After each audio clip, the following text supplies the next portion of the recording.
বিয়ে রিসেপশন গায়ে এসবে আসলে কারো কোনো প্রবলেম হয় না। এই সব প্রোগ্রামে একজনেরই শুধু সমস্যা হয়, সেটা হচ্ছে যে বউ থাকে, মানে মেয়ে যে মেয়ের পক্ষে যে থাকে সে আর কি। কাজ হইতেছে গিয়ে তার সারাক্ষণ বসে থাকতে হয়, সে আর ওখান থেকে নড়াচড়া করতে পারে না। আহ, আমার কাজিনের বিয়ে ছিল, এ হচ্ছে আমার কাজিন কেউ বলবে। যাই হোক গাইস, আসসালামু আলাইকুম, কেমন আছেন সবাই? আশা করি সবাই ভালো আছেন। আজকের মতো আমার ব্লগ শুরু করতেছে। এগুলো আসলে অনেক অনেক আগে না, কিছুদিন আগের ব্লগ। আমি আসলে একটু একটু করে এডিট করি আর দিই, কারণ আমি আসলে অলস। আমার মতো অলস আর নাই। কে কোথা থেকে ভিডিওটা দেখছেন কমেন্ট করে জানাবেন। এটা হচ্ছে গিয়ে আমার ভাইয়ের বিয়ের সকালবেলা আমরা সবাই ঘুম টুম থেকে উঠে গোসল টোসল করে নাস্তা টাস্তা করে তারপর হচ্ছে রেডি হইতে বসছে। ফার্স্টে আমার আম্মুকে রেডি করেছে আমার বোন, তারপর নিজে রেডি হয়েছে। আমি এর ফাঁকে রেডি হয়ে গেছি, কিন্তু আমার ওই ভিডিও ক্লিপটা নেওয়া হয় নাই। কারণ সবাই অনেক ব্যস্ত ছিল, আর বাসার যে বিয়ের কনে উনি সকালবেলা উঠে পার্লারে চলে গেছে। তারপরে আমি রেডি হওয়ার পরে আমার বোনকে বলতেছিলাম যে আয় আমি তোর চুলে গিয়ে এই পার গুলো বসাই দিই, কারণ ও অনেক চেষ্টা করতেছিল, পারতেছিল না। আর আমার আমি এমন একটা ড্রেস পরছি যাতে গিয়ে আমি খুব সাবলীল ভাবে চলাফেরা করতে পারি। আমি এমনিতেও ভাই অনেক খ্যাত, অনেক সিম্পল। আমার কোনো গর্জিয়াস এসব পছন্দ। আর যেই গরম বাবা, মানুষ এই গরমে গর্জিয়াস ড্রেস পরে কিভাবে? লাস্ট পর্যায়ে আমরা যখন বের হবো, ঠিক তখন গিয়ে বরের বাবা মা রেডি হতেছে। উনি আমার মামা, যার ছেলের বিয়ে আর কি। এটা আমার ভাই, বাসার বড় ছেলে। আর উনি আমার মামি। মামি একদম শেষ মুহূর্তে শাড়ি পরছে, মানে বের হওয়ার ঠিক 1 মিনিট আগে। তারপর আমাদেরকে তাড়াহুড়ো করে নিচে নামতে বলছে। যে দৌড় দিল তো যারা আমার মামতো বোন।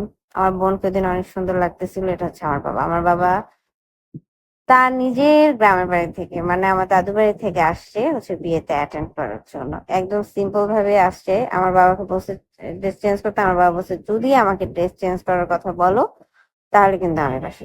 আমরা বসে থাক, আমার বাবা যেমন আমরা তেমনই স্বাচ্ছন্দ্য বোধ করি। সো আমাদের বাবাকে নিয়ে আমাদের কোনো প্রবলেম নেই। সে যেভাবে স্বাচ্ছন্দ্য বোধ করে, তাকে যে যেভাবে স্বাচ্ছন্দ্য বোধ করে তাকে সেভাবে থাকতে দাও। কোনো প্রেশার করা উচিত না। তারপরে গিয়ে আমরা কমিউনিটি সেন্টারে চলে আসি। অনেক গরম ছিল। আমার আসলে মানে এইবারের গরমটা সহ্যই হইতেছিল না। মানে আমার মনে হইতেছিল আমার এত বছরের জীবনে এইবার প্রচুর পরিমাণে গরম। আমার বেসিক্যালি ঠান্ডাকাল কখনোই পছন্দ না, আমার গরমকাল পছন্দ। বাট এবার আমার গরমও পছন্দ হচ্ছে না। আমরা সবার আগে আসি, কজ গিয়ে আমাদের পক্ষ থেকে অনুষ্ঠানটা অ্যারেঞ্জ করা হচ্ছে। সো আমরা যদি না থেকে ব্যাপারটা কেন, এটা ভিআইপি দের জন্য। এই যে রংপুরের এসআই কমিশন, মানে যারা ভিআইপি গেস্ট আছে তাদের জন্য এই প্লেসটা। আর সব প্রোগ্রাম উপর হইতেছে, স্টেজ টেস্টে সব রেডি, কিন্তু বউ আর গিয়ে পাত্র ওনারা গিয়েছেন ফটোশুট করতে। রংপুরের বিভিন্ন স্থানে ওনারা ফটোশুট করবে। তার আগে এই জায়গায় তার আগে সবাই ফটোশুট করে ফেলেছে, কারণ কনে যখন চলে আসবে তখন তার ফটোশুট করতে পারবে না। তারপরে আমরা গিয়ে আবার নিচে আসি। আমার বোন বলতেছে আমার তো একটা রকম হয়ে গেছে, আমার ড্রেস পুড়ে গেছে বাইকে। দেখাইতেছিল উনি আমার ছোট খালামণি, উনি খালু, জামাই বউকে একসাথে কেমন লাগছে। আমার খালামণিকে ওই দিন অনেক সুন্দর লাগতেছিল। আসলে আমি ওনাকে কখনো এত সাজগোজ অবস্থায় দেখি নাই, বাট আমার খুব ভালো লাগতেছিল আমার খালামণিকে। আমার বোন ওয়েলকাম ড্রিঙ্কস তো খাইছে একবার, আবার খাবে। এই জন্য সে আমাকে নিয়ে নিচে নামছে যে তুই চল। এটা আমার ছোট খালামণির ছোট ছেলে।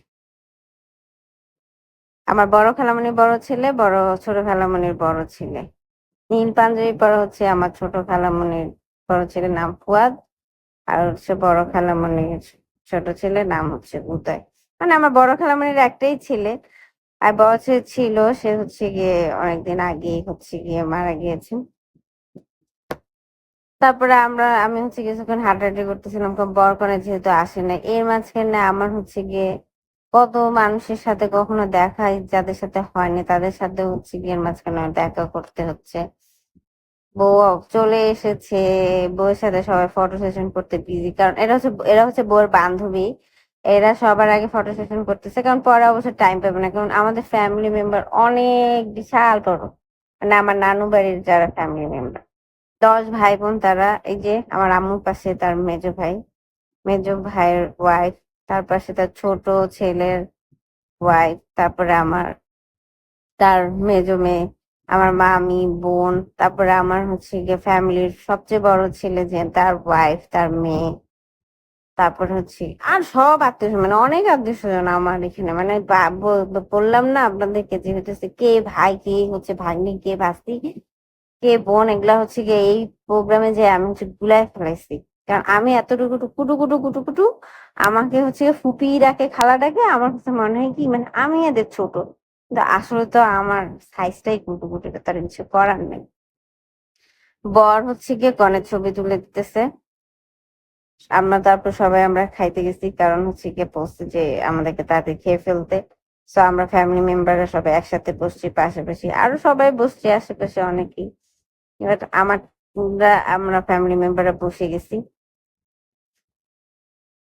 খাবার কখন আসবে, খাবার চলে এসে, খাবার অবশ্য ওই দিন ভালো ছিল, আমার ভালো লাগছে।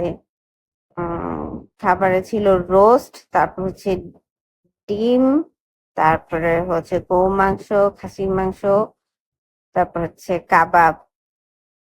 ও আমার মামতো ভাই, মানে আমি আসলে কি বলবো, আমি সবার বড় এখানকার মধ্যে, বাট হচ্ছে গিয়ে আমাকে সবচেয়ে ছোট ছোট লাগে, তাই এটা নিয়ে আফসোস করার কিছু নাই। আমি অবশ্য আমার এইরকম, আমি অনেক বুড়ি হয়ে গেলেও আমার এইজ কমই থাকবে। যাই হোক, আমরা সবাই খাওয়া দাওয়া করতেছি। খাওয়া দাওয়া আসলে কি করব, আসলে এত গরম লাগতেছিল আমাদের প্রত্যেকেরই, এসিও মনে হয় আমাদের কাজ করতেছিল না। আর আমি কোন অনুষ্ঠানে গেলে খাইতে পারি না ভাই। তো আমাকে যদি কখনো কেউ দাওয়াত করেন তাহলে কি করবেন, তাহলে হচ্ছে গিয়ে বেশি খাওয়া দাওয়ার অ্যারেঞ্জ করবেন না। অবশেষে আমরা খাওয়া দাওয়া শেষ করে উপরে এসে দেখি যে বউয়ের সিটটা ফাঁকা আছে, বউয়ের আশেপাশে কেউ নাই। তো আমরা ফ্যামিলি মেম্বার এতক্ষণে হচ্ছে কি একটু ফটো সেশন করে নিই। আমি কোনোভাবেই সুযোগ পাইতেছিলাম না বউয়ের সাথে একা হচ্ছে গিয়ে একটু ফটো সেশন করার জন্য, পরে পাইছি। পরে হচ্ছে আমি বের হয়ে যালাম, বাইরে বসে, বাইরে কোথাও খুঁজে পাই না, এই চোখ বর, ওরই বিয়ে, বিয়ে তো না আর কি, রিসেপশন আর কি, বিয়ে রিসেপশন ছিল। তারপরে এখান থেকে সবাই এখানে যারা বসেছিল খালু আর আমার হচ্ছে গিয়া মানে বড় ভাইয়ের মেয়ে, ওরা হচ্ছে গিয়ে গিফট কালেক্ট করতেছিল, মানে নাম লিখতেছিল। তারপর হচ্ছে আমরা বের হয়ে যাবো, সবার সাথে বিদায় দিতে নিছি, কারণ এরপরে আমি গিয়েছি দাদু বাড়ি। সো এই ব্লগটা তো আমি আগেই আপলোড করে ফেলছি। সো বিয়েতে আসলে অনেক কিছু হয়, বাট আমি ওই দিন আসলে এত কিছু এনজয় করতে পারিনি, বিকজ অফ হচ্ছে গিয়ে আমি যেহেতু দাদু বাড়ি যাবো, কারণ আমি ভাইয়াদের সাথে আরো অনেক সময় টাইম পাস করতে পারবো, কিন্তু আমি আমার ফুপুদের সাথে টাইম পাস করতে পারবো না। এই কারণে হচ্ছে আমি তাড়াহুড়া করে দাদু বাড়ি চলে গেছি সবার কাছ থেকে বিদায় নিয়ে। সো ওই দিনকার মতো এতটুকুই ছিল হচ্ছে কি আমার বিয়ের অনুষ্ঠানে আমি আসলে তেমন কোনো ভিডিও করতে পারি নাই, আমার এই ব্যস্ততার জন্য। সবাই ভালো থাকবেন, সুস্থ থাকবেন, আমার জন্য দোয়া করবেন, এবং সবাই লাইক কমেন্ট শেয়ার করে পাশে থাকবেন। সো সবাইকে আল্লাহ হাফেজ।